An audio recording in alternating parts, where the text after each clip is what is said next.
Good morning and welcome to Adventist Risk Management's final webinar on crisis communication. If you've been with us for the last couple of months, you've learned some valuable information from our team at the Kurth Lampe Worldwide group. They've been with us for these webinars. I think have been exciting and beneficial for all of us. My name is Kurth Lampe. I am the Marketing and Communication Manager at Adventist Risk Management. We're just so glad to have you with us today for this one. I think this is one of the most exciting ones that probably resonates with many of us. Talking to the media probably is something that if you have not done before, it could be scary for you potentially. But we're going to learn about that. I'm going to turn the time over now to Kevin Lampe and Greg Dunn. They have been with us for these webinars and will walk us through this one. Just a couple of housekeeping things before I turn it over. We have a question and answer button on the bottom of your Zoom screen, and go ahead and ask any questions that you have during the webinar. We'll take those at the end and answer those questions for us, but just go ahead and ask those at any time. And we will be back. I'll be back with you after Kevin and Greg go through this session with us. Thank you guys for being with us once again. Yes, and good morning, everyone. How is everybody doing today? We are happy to be on this hosting this session. So today we're going to be talking about how to talk or not to the media Relations 101. And when appropriate, how to be prepared to work with the media. We'll get into the different types of news media and what makes a news story, and then do some basic media training for you. Joining me today is my colleague, Greg Dunn. Hey, Kevin, sorry. We're on the title slide here. There we go. Perfect. Mm-hmm. I just want folks to be able to see the agenda. Now we can. So is everybody seeing the agenda here? Very good. So, all right. And so I'm introducing my colleague, Greg Dunn. I'm Kevin Lampe with Kurth Lampe Worldwide. We're proud to be able to work with you all and help you navigate the waters of crisis communication and preparation. And we've been privileged to do this. And I must say, it has been an honor. I've been looking over the list of attendees, and it's exciting to see that we actually having a global impact with these sessions. So thank you so much for joining us wherever you're at around the world. Greg? As Kevin indicated, it's really been a pleasure for us to share and draw on our background in crisis communications and crisis management over these last several weeks and months. And as most of you, if not all of you know by now, I'm a lifelong Seventh-day Adventist myself. I'm an Andrews University graduate. I go back all the way to Andrews in the 80s, being one of the first institutions in the country actually to offer a degree in public relations. So I'm rather proud of that. And my background is really heavily in the world of big public relations agencies, national and international public relations firm. But in these last few years, I've worked with Kevin and Kitty in more of a boutique focus, working with smaller organizations like many of you are in, the North American Division and various other institutions, academies and universities. And for me, again, as an Adventist, it's really been a pleasure to help support church organizations, both from a reactive / crisis management perspective, but also from the positive side of the coin, to really help build that positive reputation, to make sure that we're best prepared to minimize damage when a crisis actually does occur. So we've really enjoyed this series and getting to talk with all of you, and look forward to today's discussion as well. So we always like to start these. Always like to start these with some words of wisdom and some interesting quotes. Thomas Jefferson: "Were it left to me to decide whether we would have a government without newspapers or newspapers without a government, I should not hesitate a moment to prefer the latter." And then we also enjoy sharing a few words of wisdom from the Bible as we open these sessions. How beautiful upon the mountains are the feet of him who brings good news, who publishes peace, who brings good news of happiness, who publishes salvation, who says to Zion, your God reigns. Isaiah 52:7. And then this is a very well-known quote as well. News is only the first rough draft of history. And my takeaway on this slide really is, in the case of Thomas Jefferson's quote, certainly we acknowledge that the press have a vital role to play in democracy. We don't want them to play too much of a role in helping to write our own story during times of trouble. So that's just, a caution, but we love that quote. We love what it says about the role of the Fourth Estate. And in terms of news is only the first rough draft of history. I think how that applies to today is that, mistakes can be made. Mistakes will be made. We want to minimize those mistakes. We want to generate, all the positive actions and preparations as possible. But when you make a mistake, it's not necessarily the end of the world. And so going back on what we've learned so far into the webinars that we've conducted, now is the time to build and enhance your reputation. Take time to understand what issues are facing your organization. Time to prevent an issue from becoming a crisis. Social media is timely and permanent. How to manage the first 60 minutes of your time in a crisis, and it's time to make sure that your plans are fully integrated. And if I can just add briefly to that, Kevin. So this is obviously a gross oversimplification of what we've covered in our last 6 sessions. But if you've missed any of these, all of these, will live on at the Adventist Risk Management webinars tab.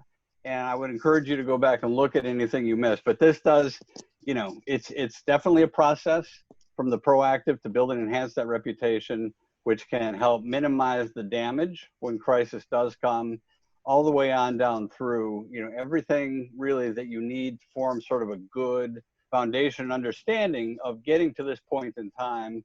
And now today, of course, we're talking about, one of the most critical pieces, as Chris mentioned, and the media, the media can make or break in a time of crisis. So we'll talk some more about that today as well. And so we're going to do our first poll question. Quick, do you know the contact information for 3 journalists? Answer A, yes. Answer B, no, or C, wait, you can contact them directly? And so we will start to tabulate the votes here and get everybody to weigh in and to answer the poll question, so that we can see if you have the contact information for 3 different journalists. Always an interesting question to find out what kind of contact people have with the journalist. And terrific, 26% of you said yes. 61% of you said no. And 13% of you were like, wait, you can contact them directly. So we're going to give you some of the tools so that you can be able to feel more comfortable and be able to find out who the journalists are and how they can help you and how you can work with them. First, I'm going to start with a story about what Mike Royko taught me. And one of my first lessons I learned in public relations was back when I was in high school, before I even realized that I was going to be in public relations. Mike Royko was a famous, almost infamous political journalist and columnist for the Chicago Daily News, the Chicago Sun-Times, and eventually the Chicago Tribune. A very powerful, very important. Politicians feared him. He was a fighter for the little guy. He was an amazing journalist. So I picked him as my topic for a high school term paper. And so one day after school, I get home and I call down the Chicago Sun-Times and I think, oh, I'm going to talk to his secretary, because I figured he's so important. He has the secretary to schedule a meeting. So I called down to the Sun-Times and I said, can I talk to Mike Royko, please? Operator says, okay. And the next thing I hear, the phone picks up and I hear, Royko. And I'm like, Mr. Royko, yeah, what do you want? I want to interview you for my high school term paper. He says, go ahead. And I said, I don't have any questions ready. And he called me a few colorful names. And then he said, I'm going to put you on hold and maybe I'll talk to you. Well, I'm scared. I'm oh my gosh, this important journalist now is mad at me. He's probably going to track me down and write a column about this obnoxious kid from the suburbs of Chicago. 20 minutes later, after I've furiously written down questions, the phone picks up and I hear, still there? I said, yes, sir. Your questions ready? Yes, sir. Go ahead. And I had a wonderful interview with him. But it taught me that journalists, you can reach out to them. You can talk to them. But also be aware if you're calling on deadline. At that time, 3:30, 4 o'clock in the afternoon was when he was trying to get his column done for the next day's newspaper. And lastly, always be prepared when you are talking to a journalist because they want to know what's going on. To this day, still when I talk to a journalist, I write down 2 or 3 key points on a notepad so that I remember what I need to say to them. And then one of the things that we always make sure that we do at Kurth Lampe Worldwide is we want to make sure we always tell the truth. The simplest way to ruin a relationship with a reporter and with the media, with the journalist, is to tell them a lie. And you always want to tell them the truth. That is paramount in all your dealings with any journalist. Always, always tell the truth. So, the premise for today's conversation, is really how to talk to the media.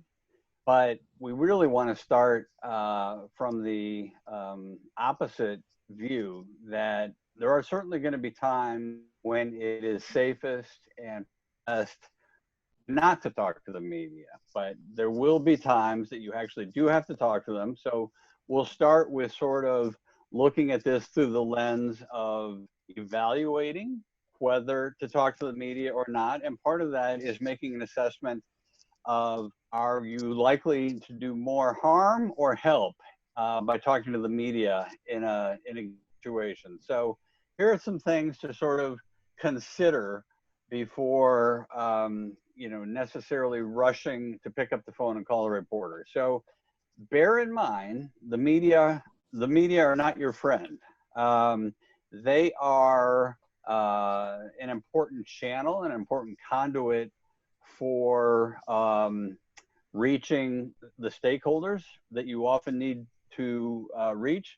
But the media are not here to publish your press releases. They're not here to take what you give them verbatim and just uncritically trumpet that news out to the public or to other audiences. So they have their own agenda. They are not your friend. Just keep that in mind. That's not to say that that means we can never talk to them. We just have to know what we want to accomplish and how best to accomplish that when it is time to talk to the media. So the crucible of a crisis is not absolutely at all a great time to try to build a relationship with a reporter. And the point there is not that you'll never have to speak to a reporter for the very first time in the time of a crisis, but to the extent possible, and Kevin kind of made this point, it's best to build those relationships in advance. I mean, the poll question, about do you have the contact information of 3 journalists? We'd absolutely encourage you to put that kind of information together. And they're calling you because they heard about a certain crisis situation. You'll have that sort of relationship where you're likely to get a greater benefit of the doubt from the reporter. But in the moment, if you're talking to a reporter for the first time, you just need to be that much extra cautious. Similar, it's easy to make missteps in the heat of the moment. In previous webinars, Kevin has made the point that one of the critical steps is take a deep breath.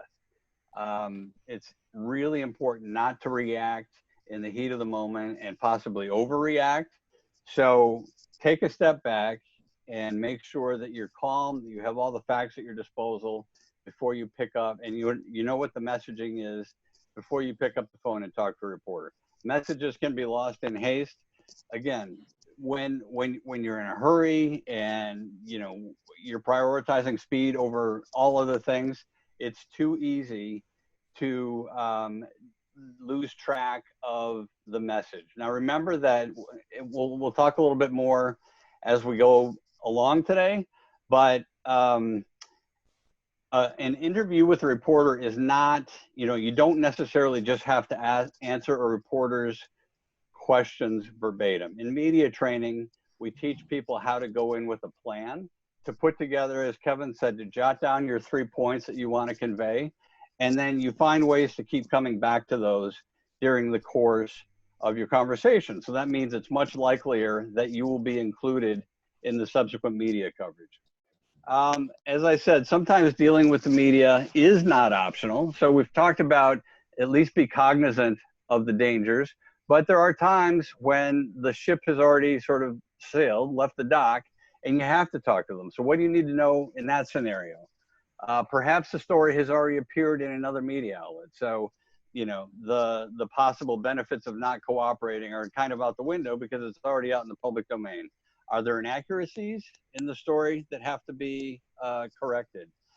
Is there a camera crew out in your parking lot and there's just no way to avoid them? Has somebody leaked sensitive or confidential information and you just have no choice but to get the facts onto the record? Sometimes a damaging story comes from the local authorities, and there's just no upside to not talking to the media at that point. Has there been an injury? Has there been a death at your facility? In these and certainly other scenarios, the story has already the situation has already reached a point where you have to engage with the media. One of the things that we think is so important and paramount is to know your message. We talked earlier in sessions about your reputation, what your message is going to be. So always know your message. Every opportunity that you have when you're talking to a reporter, whether they call you on the phone, whether they send you an email, these things are all important, and be ready to share that message. Before you talk to a reporter, please know what your message is and know what you need to say so that you are ready to share it. The news cycle. The old way is gone. It used to be the newspapers published every morning. There was a nightly newscast at 5 o'clock or 6 o'clock in the evening. News at 11. But now news is 24/7, 365. There's no holidays. There's no vacation. There's no time off. And thus, this challenge is that the news is always happening, and the thirst, the appetite for news is always going on, and it doesn't know when and where it should be reported. Thus, deadlines. The old rules are gone. Knowing that 3:30 in the afternoon was a bad time to call a newspaper reporter because the column was going to bed at 5 o'clock or 6 o'clock. Going to bed is a newspaper term for when they turned in their copy and when the paper was going to go to be printed and then published. Those rules are gone. Newspapers immediately put things on their website. Things are immediately tweeted. Things are immediately posted on Instagram. News travels even faster than it ever has. And it's now or never. Sometimes if you're unable to communicate to the reporters, depending upon the news outlets, you may not be able to take advantage of that time. So you need to respond to them, but you have time to thoughtfully respond.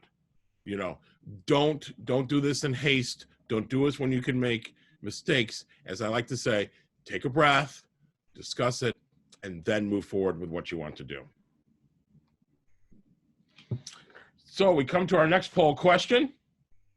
Indeed. So let's take everybody's temperature. What is your primary source of news? Newspapers, television, including cable, radio. Perhaps you get most of your news at drive time, online publications, social media, or who actually has time for the news? So we will ask you to go ahead and vote now, and we will see how this group consumes the bulk of its news. Okay, very let's impressive see. results. Yeah. Not shockingly, it's a new age, Kevin. This is not how you and I grew up in the world, but online publications are at the top of this list. Television still seems to hold its own. I'm assuming network news, but probably some local news as well. Radio comes in third, and breaks my heart to see as a fan of print newspapers, but hopefully some of those fall into the online category as well as they look to reinvent themselves. And then of course social media. You can't help but at least take in some headlines as you look through your social media feed. So thank you for that. I'm happy to see that everybody has time to be informed. That was wonderful that that response did not receive any votes. And so now we're going to talk about the different types of news outlets.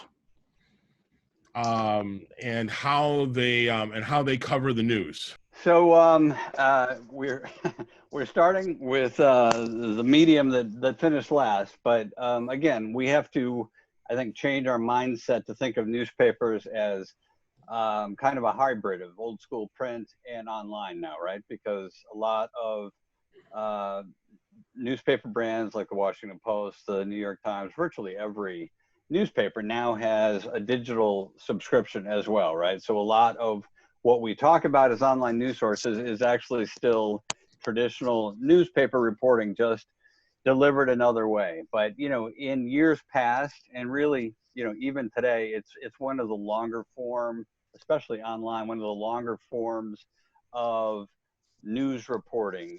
When you see some of the damaging information that comes out in the press, which is really what we're talking about today, right? The crises and the issues management, you're going to get more of those details from a newspaper, either in print or online, than you're going to get, in a television broadcast or, likely a shorter form blog post, or even what you might see thrown up on social media. So keep that in mind as you prepare to deal with newspaper reporters, that they're looking for more detail, they're going to go deeper, and think about that as you consider how to frame up your message. So daily deadlines, actually more frequent now with online editions, but they're going to go deeper. They're going to be looking for ways to advance the story beyond, what's potentially already been up on a website elsewhere. Television is a visual media. So you need to have something that people can see. There needs to be not just a person talking in front of a microphone, but some activity, some action, things that they can do. You'll see on news stories where there's the walk and talk, where you'll see the picture of the journalist interviewing a person as they're walking down the street or walking on a tour of a facility. They tend to be shorter stories. They tend to be 2-3 minutes, if that. But you also have to understand their schedule. Know about the television, particularly the local televisions, and know about their schedule. Do they have a morning newscast? Do they have a noontime newscast? What is the schedule of their evening newscast? And then what's the schedule of their nighttime newscast? But also you're finding more and more local outlets, like here in Chicago, the local CBS outlet has a 24-hour news station now. And so you're always looking to see where the opportunity is. But still traditionally, and still at most TV stations that we deal with on a regular basis, there's a morning assignment meeting, usually at 8 or 9 o'clock in the morning. That's the day they build the budget. The budget is their turn for what stories they're going to tell. So if you're looking to get a story out to them for coverage that day, you want to make sure it gets to them early in the morning, but also understand they're making those assignments during the morning. Which also leads me kind of to a quick little thing. The optimum time for a press conference for television is sometime between 10 a.m. and 1 p.m. That's the soft spot. That's when they have television crews available, camera crews available. That's where you want to take advantage of the opportunity to talk to television, but be aware of their schedule. Radio is where I started. Radio is all about sound. It's all about being able to hear what's going on and somebody to describe with words, without pictures, on what's happening. And there's basically 3 types of radio news right now. There's news radio that does breaking news where the stories are very short. They could be 30 seconds long. And so things need to be done quickly.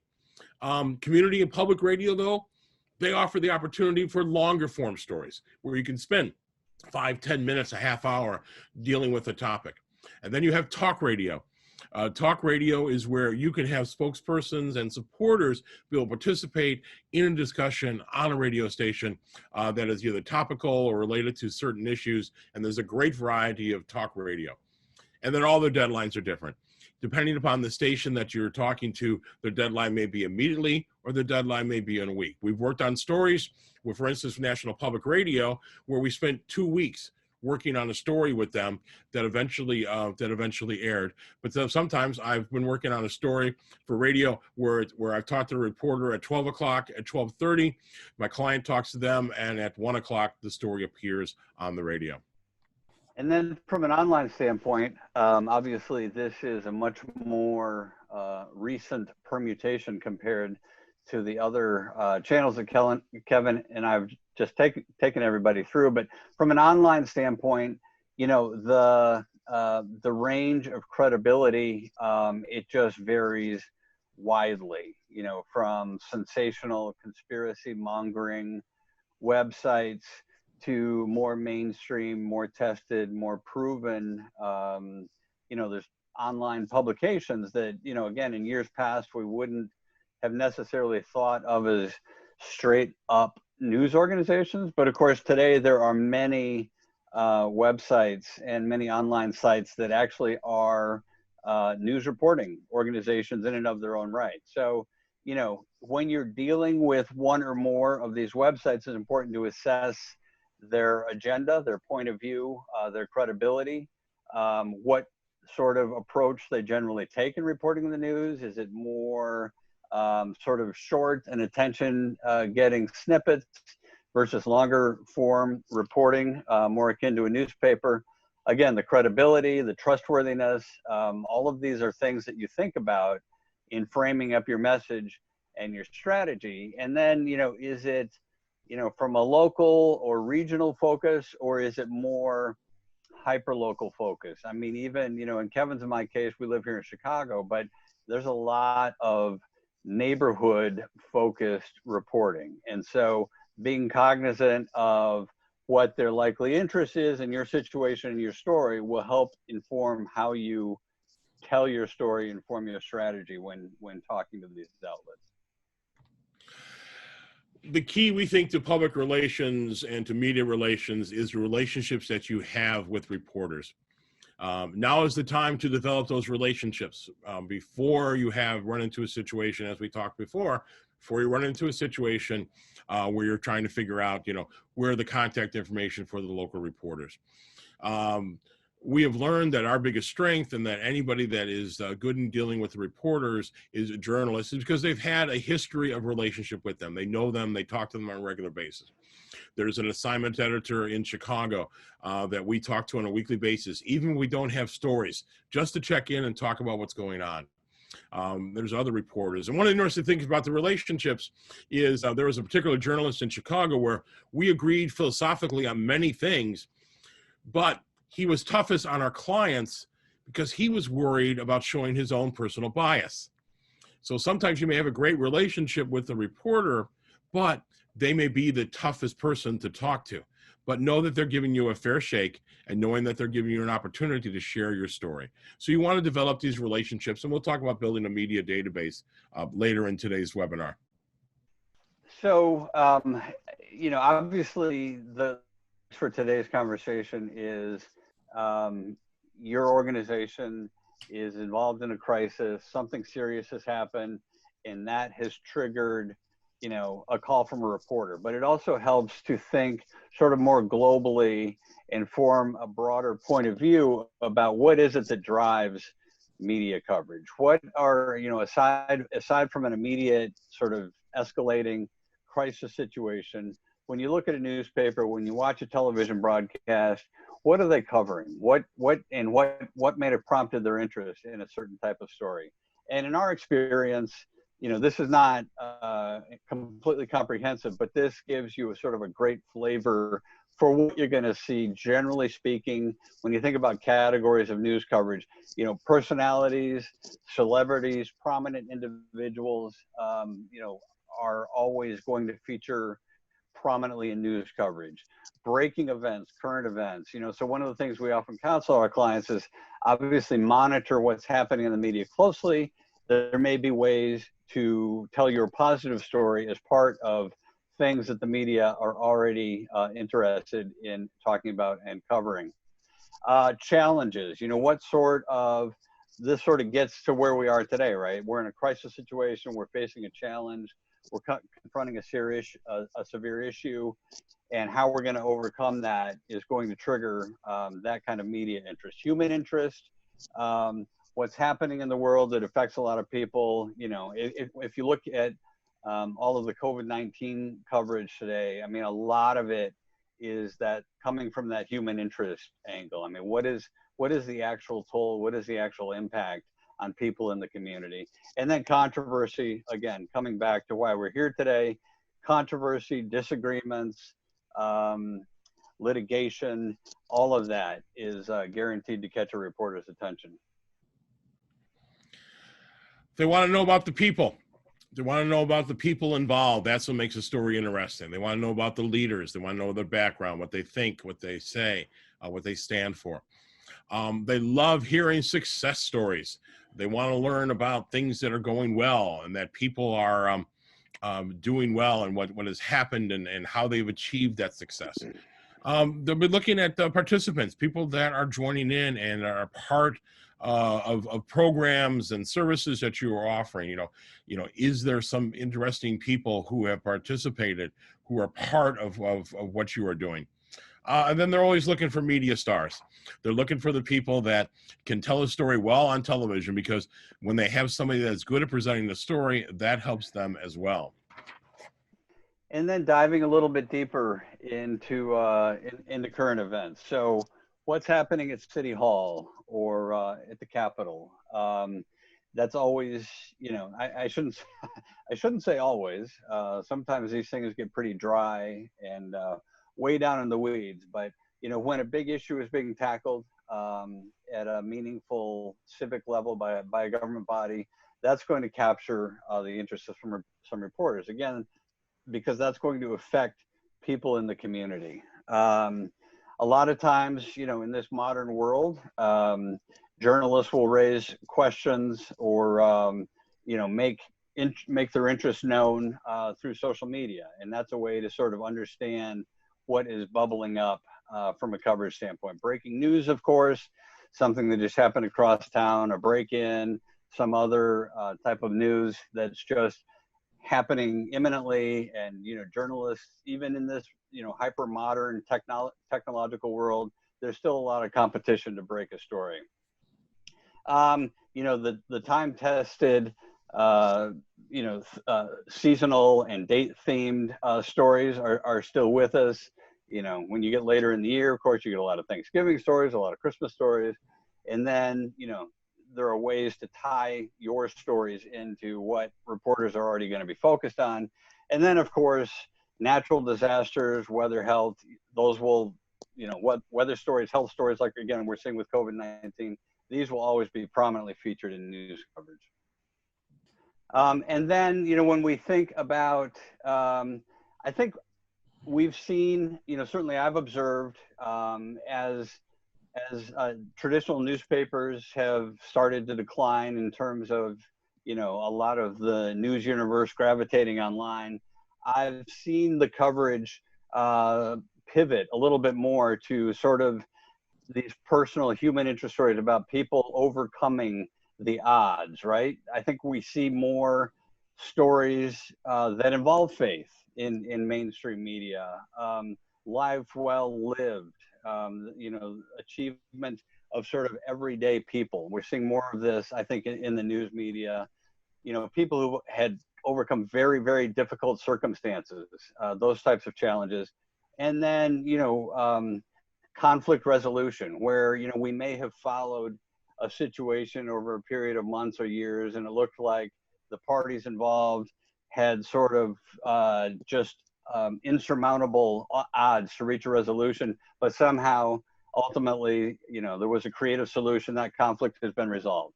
That's another way to generate media coverage as well. And then human interest. you know, everybody wants to know the story of the people. And so the one of the three different areas we point out that are important in dealing with a story that involves the human interest is personal struggles. People want to understand what people are going through. Is there an engaging personality? Does this person have some interesting things to say and some interesting ways to say it? And as always, people are looking for that David and Goliath story. They're looking for that where somebody wins against insurmountable odds and moves forward. So this is a context we often share with clients who are involved in litigation, for example, but it applies even much more broadly. You know, when a crisis happens and it's just breaking into the public conscious, be it via social media or because a reporter, an enterprising reporter got there early, something bad happens, that is going to get coverage. It may die down for a bit after that, but you know, it's always best to prepare to the extent possible. And without knowing the exact bad thing that's going to happen, you need to be as prepared as you can be, so that, you know, when it happens, you are able to rapidly get up to speed and communicate strategically and effectively. So later on, be it days, be it weeks, be whatever period of time, when that conflict is resolved, be it, you know, the lawsuit has been settled or a verdict has been reached, or in whatever form that resolution arrives, there is very likely to be media interest again at that point. It will sort of rear back up into the public consciousness. And along the way, you know, it's important to understand sort of the arc of a potential story, because there may be opportunities, there should be opportunities, frankly, where you can start to tell some of the stories, be it on your social media feed, be it through a friendly reporter, but ways that you can sort of get out some positive messaging along the way, even as this story runs its course. So I just mentioned preparation. We've talked a lot about the preparation. You know, Kevin and I have both talked at some length. Make sure that you are aligned with your organization's leaders, with your subject matter experts, and that everybody is on the same page regarding messaging. So again, in the heat of the moment, you're not going to be able to sit down and have a whole traditional messaging session to get you to the right message. Part, again, of the whole point of this series of webinars has been to know at what point in the process each of these steps should be taken. So you should have a pretty good messaging platform already in place before a crisis strikes. You're going to need to tinker with it, to massage it a bit to the circumstances, but ideally you need that positive messaging that's aligned certainly with us as a Seventh-day Adventist denomination, but also with, you know, the unique intricacies of your own organization and your brand and reputation and the story that you want to tell. So other things that you're going to want to have developed in advance: biographies of your key leaders. Certainly anybody who might be tapped as a spokesperson should have an existing, you know, brief, at least one paragraph biography. FAQ about the organization. In fact, this, you know, should live on the public section of your website, but just, you know, having some basic, this is one of the first places a reporter is going to go to get some background about your organization, even before they would potentially reach out to you by telephone. A calendar of events is great for sort of showing, you know, if it's populated with things like health fairs and other aspects of community engagement, in addition to anything you might show in terms of the life of the church or the life of the conference, all of that is useful background. Kevin mentioned this earlier, the media database. You know, we sort of just used, do you have the contact information of 3 reporters as shorthand, but there should be a lot more than 3 reporters in your media database. And ideally, you're going to have relationships with almost all those folks in advance. You know, in fact, on the media database, it's so important and so key. I want to really emphasize that, you know, in the next week, I would encourage everybody watching this webinar to take a look at who the local reporters are, to find out their phone numbers, find out their emails. As someone pointed out, they're getting more email questions than they're getting phone calls. That's absolutely true. They may be just looking for a statement, but find out And by searching and doing the research online and talking with other people that are involved in media relations, build that media database so you have contact information for journalists that you think may be covering a story that you would be involved in. Absolutely. And so, you know, the media training is a whole sort of separate discipline and much more in-depth and involved set of you know, training and background information. But what we would normally cover in a half day or full day media training session is, you know, we would take people through our media protocol, which is adaptable to any organization. It's sort of a set of guiding principles and key steps that everyone needs to have in place. Everybody in your organization should understand what your media protocol, what your media policy is in advance, you know, posted right there and, you know, above their desk, ideally. Certainly anybody likely to get a call from the media. We would help people understand media tips and techniques like bridging and how to get your message out. And I talked about not being limited to sort of a Q&A, but you can go into a media conversation with your own agenda. These are things that would be taught in preparation and rehearsals. Short quotable answers. I mean, part of the key to getting your take on events included in a story is to say memorable things, to say quotable things. I mean, we've all heard of the term soundbite, which is, you know, sort of shorthand for a technique you would want to use in a broadcast interview, but it also applies with a print reporter as well. I mean, avoiding cliches, saying something in a fresh way, it's much more likely the reporter is going to pick up your language and use it in her or his story when you are, you know, that much more quotable. So don't bury your message, you know, go in with your 3 key messages, find multiple points in a conversation to deliver that message. I mean, that's a huge point of effective media communication. And then the uncomfortable silence. You know, some reporters will just try to wait you out to get you to say something that you really shouldn't be saying. Don't give in to temptation. Don't give in and jump in with something just to fill the silence. And I want to go back to one thing on the media protocol. Just another quick tip for you here is when a reporter calls or when a reporter emails you, take your time. Take a breath, talk about what you're going to say, decide what you're going to say, and then get back to when you're ready. What you want to ask when they call or send a message is, you know, how can we contact you? What is your deadline? What would you like to talk about? We'll be back to you shortly, and then decide what your next actions are going to be. All right, how to be a good media source. These is the classics. Everybody hears about these things all the time. Off the record, on the record, background. So quickly, think of everything you say to a reporter is going to be on the front page of the New York Times the next day.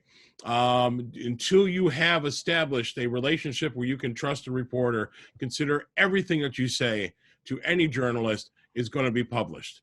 Once you establish and become, you know, do that relationship, once you become established in that relationship, then you can get into things like on the record. On the record means everything you say, everything that you do could be reported by that reporter. Even the chit chat that may happen when you're sitting down to talk to somebody, that is all considered on the record. Background is when you have information that a reporter will protect your identity, but will give them some information, background on what is going on to help them do their job. This is so important, and we do this all the time with our reporter friends where we have our relationships, giving them background information. Off the record. Off the record means cameras off, recorders off, pencils down. Everything you say to them cannot be used in the media. Until you have the complete trust and understand that, do you ever go off the record? And then my favorite, how to say no comment while not saying no comment. You never want to say to a reporter, no comment. We have nothing to say about this, because you always have something to say. And this is also when you're in a crisis situation, this is in consultation with both your insurance advisor and your legal advisor. before you're talking to them, particularly when you're in a crisis situation. Make sure that you get advice and counsel from your legal team and your insurance team before talking with any reporter. You can discuss the situation in generalities. You can be very vague, but you can let them know, you can give them some explanations of what's happening and what is the situation very simply. One of my favorite quotes I like to use all the time: we are moving forward and we'll have more to share very soon. The reporter knows you're saying no comment, but it gives them something that they can work for it, and they know that you want to talk to them when you can. And then discuss items that are already public knowledge. Is there things that have already been published? Is there things that have already been cleared by the legal team and the insurance team that you can discuss with them? So, but please never say no comment. But think of a way to give them some piece of information and let them know that you want to work with them in the future. Absolutely. And so we can move into Q&A now. I know we've put a lot out here with you. And once again, it's been such a pleasure to work with you all on these webinars. Chris? Yes, we are back, and we have our David Fournier, who is our Vice President for Client Care at Adventist Risk Management. He's going to be joining us for this question and answer time. I think he is coming up here just in a second. But any questions, again, you can put those in the Q&A button down below. There's David. I had one that came up. What is the best way to reach out to journalists? Is Twitter an okay way to interact with them? Oh boy, Twitter is becoming more and more important through a direct message link. There's reporters that prefer getting Twitter. Each reporter is going to have a different way and how they like to be contacted. Twitter is a way to put out a public statement, but also make sure that you have an audience for it. Who's following you? Is the hashtag appropriate? Is the hashtag going to drive traffic and see the statement? They may be looking for a public statement from you on your Twitter feed. So it is a way to use it, but as always, go back to the social media session we did earlier. It's good to review that and understand how best to use Twitter, but it is a way to find information, and it is a way to contact the reporter.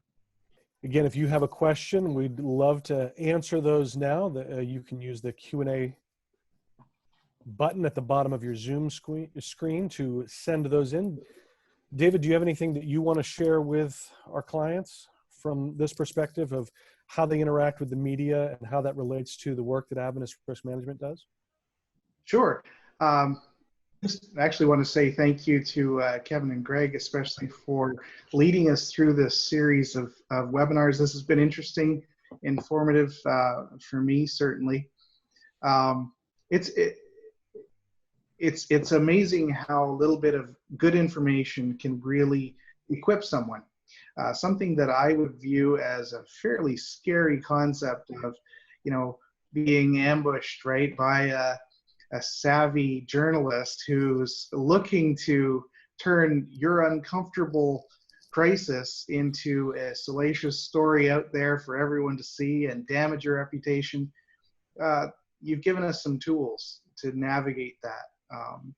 And I'm happy to say that the church structure has built within it some resources as well.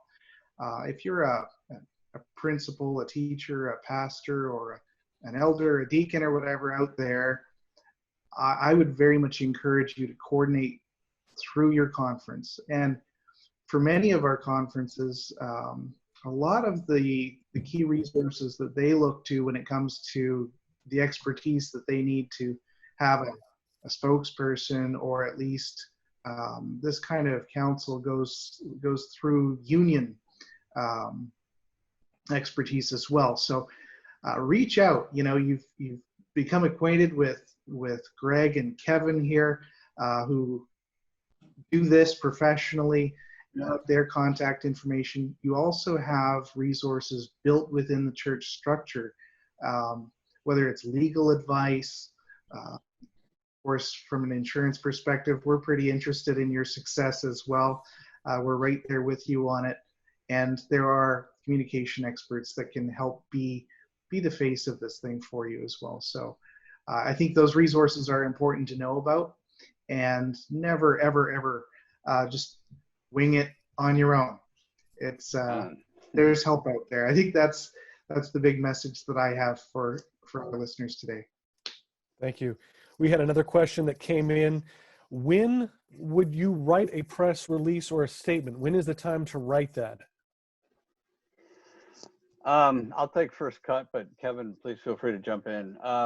Generally, you want to spend the first window of time making sure that you're in command of the facts of the situation. And as soon as you reach a point where, sort of the overall picture is reasonably clear, I mean, there may still be some blanks to fill in, but in my view, that's a great time to start drafting a holding statement, right? So that should include your messaging, that should include your understanding of what has happened and possible next steps. You're not going to go, you're not going to put all of that out there, but you need to have command of this, and you would be developing this, of course, in conjunction with your legal counsel. But you would, you generally would not couch this as a press release that you'd be putting out proactively, but certainly a holding statement that you could use in response to incoming media queries. Kevin, you want to add to that? Yeah, and I think also, now's the time, as we always talk about, the best thing to do for a crisis is be prepared for it to happen. And one of the things to do is, right now, do the exercise and write an 8 to 10 paragraph good story. What is important about what you are doing? What is the 8 to 10 paragraph story that you would want to see published in the local newspaper or posted online, or the TV series, or the TV news broadcast that you want to see? Go ahead and write that down now. That'll help you focus on what we're doing. Put in a quote from a leader within the organization, and go ahead and write that perfect story so that you've now done the simple first step in being prepared for when something does happen. Right, and you'll draw from that as situations evolve. Here's another scenario. If you have posted something in your news release and later realize that some of the data should not have been disclosed to the public, what do you do? As we talked in the social media section, once it's online, it's permanent and it's never going away. You can certainly, you can try to update things, but once it's out there, it's permanent. You look back over the last 20 years, last 30 years, when, something could be, I saw somebody use on a TV show the other day using microfilm and microfiche to look at old news stories. And if anybody here knows how to use those equipment anymore, but like, for instance, early in our careers, that's how we did our research. But now I can type something into a Google search engine and the news story can pop up. And so, you try to work with journalists in order to correct or update information. But unfortunately, that's the way the world is now, is once it's online, it's never going away. There's even a website, archive.org, right, where you can look at old versions of people's websites. Yeah, even after you've taken it down, it lives on. Yeah, believe me, archive.org is our first website, which is clearly internet 1 point, or not even 0.5. So.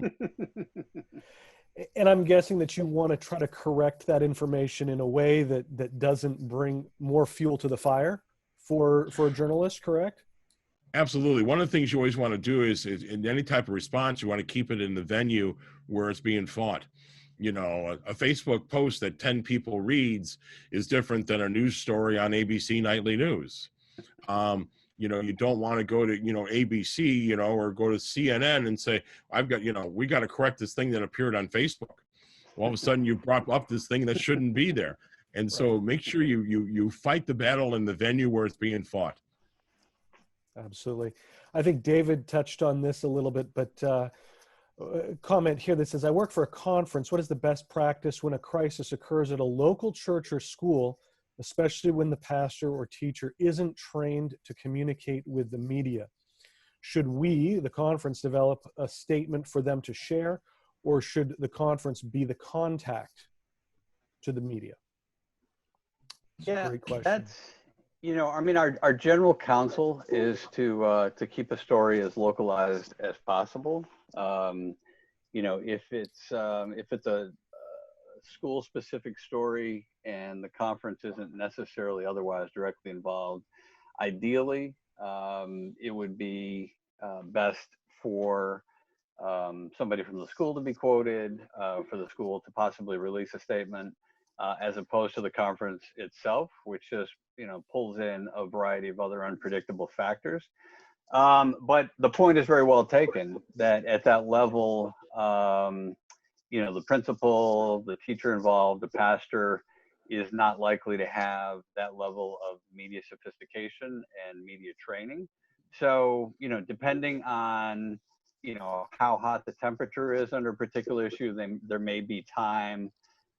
Kevin and I, for example, we often do, sort of 1 hour impromptu media training sessions to help somebody develop, the basic skills that would be needed in a situation like that. But I think, it's also important, we've talked about don't get ahead of the story, don't race just for the sake of racing and possibly make a mistake. But certainly the conference communications folks should be involved in the background and sort of help coaching the individuals involved through the story. But to the extent that the story can be kept as local as possible is preferable. And we have worked with a number of communications directors, excuse me, for conferences, and then we've come in, and then they've had us come in and help an institution within the conference.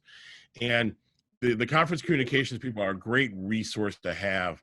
And if you're a conference communication person, you should be developing your relationship with all the different entities that exist within the conference, so they know to turn to you when something happens. So hopefully, among their first phone calls, besides to their insurance coverage and legal team, is a call to the conference communications person, and getting them involved can help to direct, because they've been, more than likely they've been through the situation before, but they're the best equipped and able to handle this, and then they can provide the counsel that can happen from behind the scenes that'll help to handle a crisis situation. Anything else you want to add to that, David? Yeah, just a little bit. What I've seen in different situations that we've popped up in our church is we really need to remember that we're one organization as a conference. And while it's really, really important to keep the crisis localized, it is a conference crisis. So most of our pastors and teachers probably don't have the expertise to navigate that, and they do need to rely on and work with the team at the office, so to speak. Whether it's the communication director, if there is one, or other leadership team members. And that's not to say that leadership at the conference needs to go take over the project entirely and show up and be the face of this this kind of a situation, but rather that they would have the communication internally to really settle on a fantastic version of the story that keeps the ministry focus of the organization as part of the story. Who you are continues to matter, and you should not be defined by a negative incident. That is not who you are. Don't forget to really reemphasize that. And I appreciate Greg and Kevin bringing that up repeatedly through this series of webinars. Never forget that this incident is not who you are. Bring people back to who you are. And then you can craft that story as a team, working with your legal counsel as well as insurance. I'm going to digress here briefly.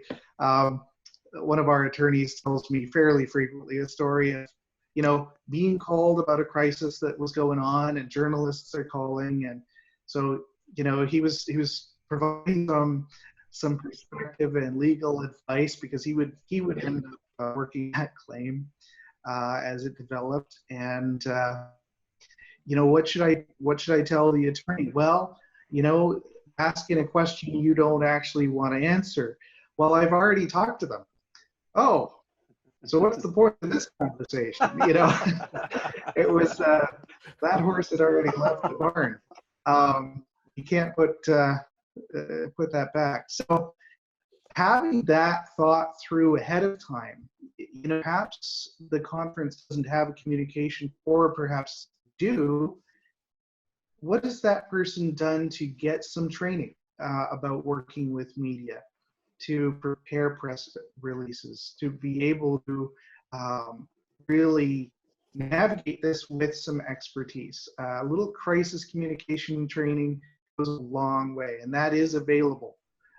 So I would encourage that. And then, of course, partnering with experts outside of, whether that's at the union or with Kurth Lampe or whomever, but don't do it in isolation. And just remember that there's a team involved. I tend to work that way even when there's not a crisis, to try to avoid creating a crisis. Is if I'm going to write something, that's going to be shared with a wider group, even if it's, you know, with my team, I get another set of eyes on that. It goes through some quality control, and I look for people with expertise to weigh in on that. I ask legal to look at it. I ask somebody who can catch those commas and whatnot to take a look at it. How does this read? How does it come across? It goes along. Yeah, absolutely. And again, all of these webinars that we have done with Kevin and Greg are available on our website. So if you have missed any of them, you can go to adventistrisk.org and go to the safety resources, and it's under webinars and videos. All 6 of the previous ones, this one will be there shortly as well. But again, that's a great start for that communication training, and then continue to work with your conference. It has been fantastic, Kevin and Greg, to have you guys with us. Again, thank you so much for being with us for these 7 webinars. And I know that you have helped us with some other resources that Adventist Risk Management will be making available to our clients shortly. So we thank you for that as well. Thank you all for watching. There will be a survey on your way out. You'll get an email about that as well, but we'd just love to have your feedback on these sessions. Thank you so much for being with us. Pleasure. Thank you. Yep. Excellent. God bless. Thank you so much. Thank you. It's been such a pleasure. Thank you so much.